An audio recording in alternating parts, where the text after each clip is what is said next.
Hello, I'm Dawn Elsom. I'm here at C&C Kitchens today, showing you another one of my healthy recipes. Today I'm going to show you a lovely butternut squash with chilli, butternut squash and chilli soup. When you want something warm and comforting, it's a really lovely, easy to make soup. Butternut squash is a really healthy vegetable as well, very much an autumnal vegetable. And squashes, all different sorts of squashes have lots of different flavours. The butternut squash tends to be quite nutty, but it also has a lot of sweetness to it as well. It's very high in carotene, which is a vitamin A, and it has some vitamin D in it, and also vitamin C as well. So it is extremely good for you and very fibrous. Now, when you're using fresh butternut squash for this recipe, you obviously need to peel the skin and chop the vegetables, and it does take a bit longer to roast it, probably about 40 minutes to roast it before you do the soup. Now, there is a cheats version, like there is for everything. If you wanted to do it much quicker and didn't have a fresh one, wanted to go to the supermarket and buy it frozen, this is the frozen butternut squash. It's actually, although it's frozen, it is still raw, but because it's quite wet, you need to drain off the liquid after you've defrosted it from the supermarket, and then treat it as you would do fresh. But it does take about 30 minutes because it has been cut quite small. If you cut your chunks that small, the fresh one might take about 40 minutes. So all you need to do is just drizzle this with some olive oil in order to roast it. I've placed it on some baking parchment just to save on the washing up, and lots of nice seasoning. And pop this in at 180, say for about half an hour, this one. And then your butternut squash has got that nice caramelised flavour to it before we liquidise it and before we cook it with the onions and the chilli to make the soup and the stock before we pop it into liquidizer. So that's the first process.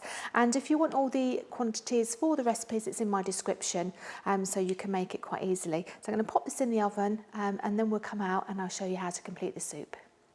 Right, now, so the butternut squash is now cooked. It's lovely and caramelised. It's been in the oven for half an hour, so it's ready to make my soup.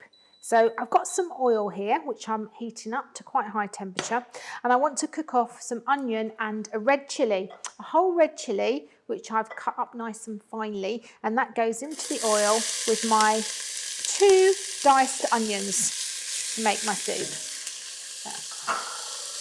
And just have to give that a little bit of a stir until it's softened. I'm just going to add a little bit more oil,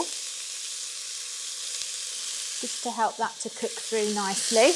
Now the chilli I've put in there, I've just diced up 1 whole chilli. Now obviously if you really like your chilli and want it to be more spicy, you could put the other one in, 2 chillies. Also, if you like it really spicy, then put the seeds in as well. I've left the seeds out, because it is the seeds that are quite potent and they will add to the chilli flavour of the soup.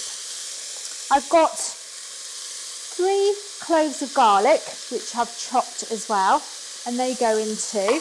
Again, if you don't like garlic or you don't like too much of it, you can decrease that and maybe just put 1 in just for a little bit of added flavour. So that needs to soften before I add my ingredients, because I'm going to blitz it in the liquidizer.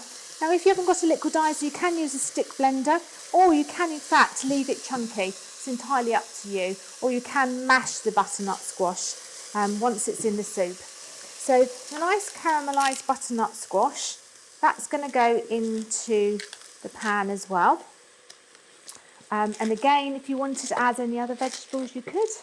Carrots quite nice with butternut squash, and you could have roasted carrots off at the same time if you wanted to.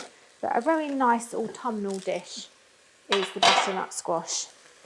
So I'm just going to mix that all around and just wait until my onions nice and soft.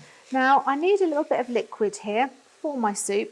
I've got some vegetable stock, just one of these gel stock cubes again. If you've got fresh carcass and you've had a chicken and you want to make some stock with the bones of the chicken, then obviously, you know, it wouldn't be vegetarian, but that will give the soup a lovely flavour.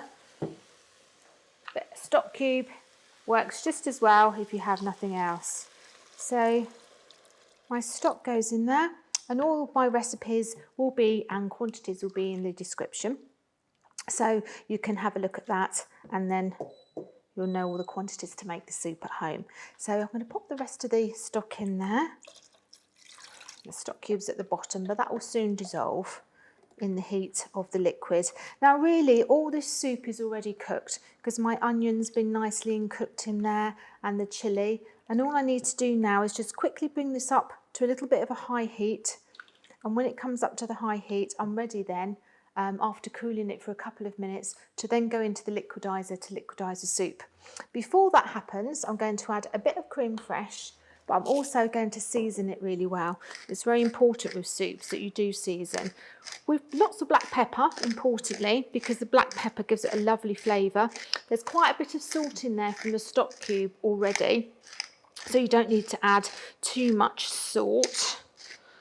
But lots of nice black pepper will give it a nice flavour. Just a little bit of salt because of the stock cube. Give that a good stir. Now, to give it a little bit more of a rich texture and a little bit more cream, it's a low-fat creme fraiche. Now, if you wanted to keep this even less vegetarian and less low-fat, you can omit this, or you can add some natural yoghurt if you wish, which is a little bit lower in fat than creme fraiche. But creme fraiche, the lighter version, gives that a nice sort of creamy texture. So that's all mixed together now, and all that needs me to do now is to liquidize that.